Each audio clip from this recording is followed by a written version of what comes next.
झारखंड क्रांति मंच के संस्थापक सह केंद्रीय अध्यक्ष शत्रुघ्न कुमार शत्रु, केंद्रीय उपाध्यक्ष सह मजदूर नेता गिरिजा प्रसाद विश्वकर्मा, मंच के उपाध्यक्ष सह पड़वा कोल क्षेत्र के प्रभारी सुधीर कुमार, मंच के केंद्रीय सदस्य कृष्णा बैठा ने आज कचहरी प्रांगण में मंच के जिला अध्यक्ष विजय राम के सीट पर संयुक्त प्रेस वार्ता को संबोधित करते हुए कहा कि राज्य एवं पलामू जिले में खतरनाक स्थिति में बढ़ रहे लंपी वायरस से दुधारू एवं कृषि कार्यों में लगे पशुधन की भारी संख्या में नुकसान के बावजूद भी पशुपालन विभाग एवं राज्य सरकार की ओर से उदासीनता देखी जा रही है।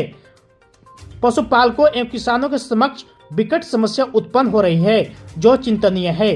प्रेस वार्ता को संबोधित करते हुए नेताओं ने कहा कि जब भी कोई किसान लंपी वायरस से पीड़ित पशुओं की समस्या को लेकर जिला पशुपालन विभाग के कार्यालय में जाता है तो वहां चतुर्वर्गीय कर्मचारी द्वारा पैसे लेकर थोड़ी मात्रा में पोटास एवं तूतिया देकर किसानों को प्रभावित पशुओं को पोटास से धोकर तूतिया लगाने की सलाह देकर वापस भेज दिया जा रहा है।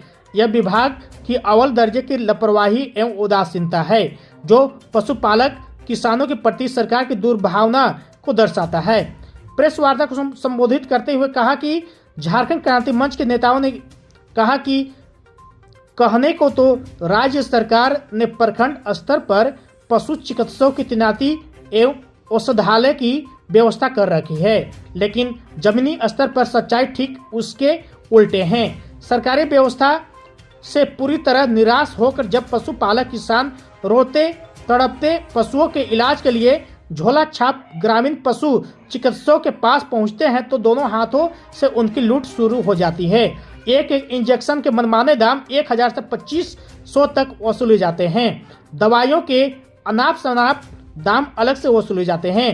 प्रेस वार्ता के अंत में जेकेएम नेताओं ने कहा कि पहले सरकार के द्वारा खोरहा आदि अन्य वायरस जनित बीमारियों के रोकथाम के लिए पशुओं के बीच टीकाकरण अभियान चलाया जाता था, लेकिन अब पशुपालन विभाग को विभिन्न तरह के घोटाले को अंजाम देने में फुर्सत कहाँ मिलता है।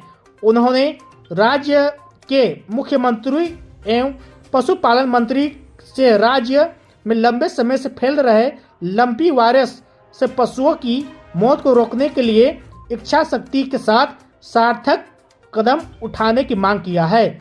इस दिशा में पंचायत एवं प्रखंड स्तर पर प्रभावित पशुओं के लिए एम्बुलेंस के साथ प्रभावी दवाओं एवं योग्य चिकित्सकों की युद्ध स्तर पर व्यवस्था कर पशुधन पर आधारित ग्रामीण अर्थव्यवस्था को मजबूत करने की मांग किया है। वार्ता के अंत में जेकेएम नेताओं ने हेमंत सोरेन से लंपी वायरस से निपटने के लिए अब तक किए गए प्रयासों को सार्वजनिक करने की मांग किया है।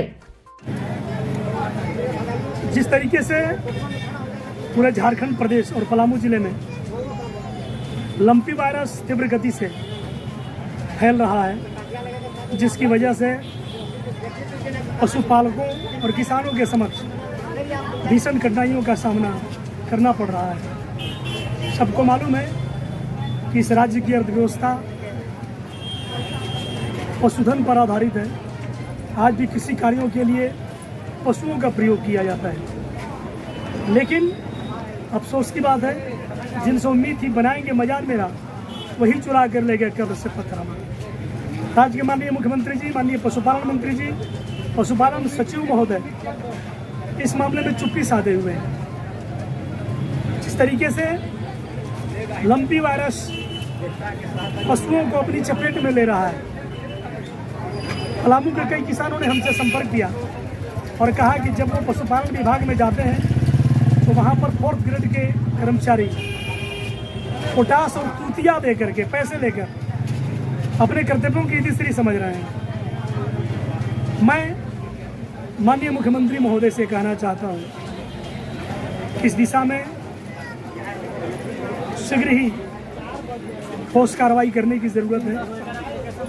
लंपी वायरस जो बहुत ही खतरनाक रूप धारण कर रहा है, जिसकी वजह से न केवल दुधारू पशुएं बल्कि कृषि कार्य में उपयोग होने वाले जो कैटल हैं वो बुरी तरह से संक्रमित हो रहे हैं।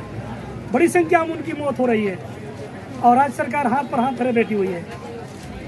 हम निवेदन करेंगे माननीय मुख्यमंत्री महोदय से, पशुपालन मंत्री से, पशुपालन सेक्रेटरी महोदय से और पलामू जिले के पशुपालन पदाधिकारी से, क्षेत्रीय पशुपालन उप निदेशक महोदय से इस दिशा में वो ठोस कार्रवाई करें, वरना झारखंड क्रांति मंच के द्वारा उग्र आंदोलन किया जाएगा। धन्यवाद।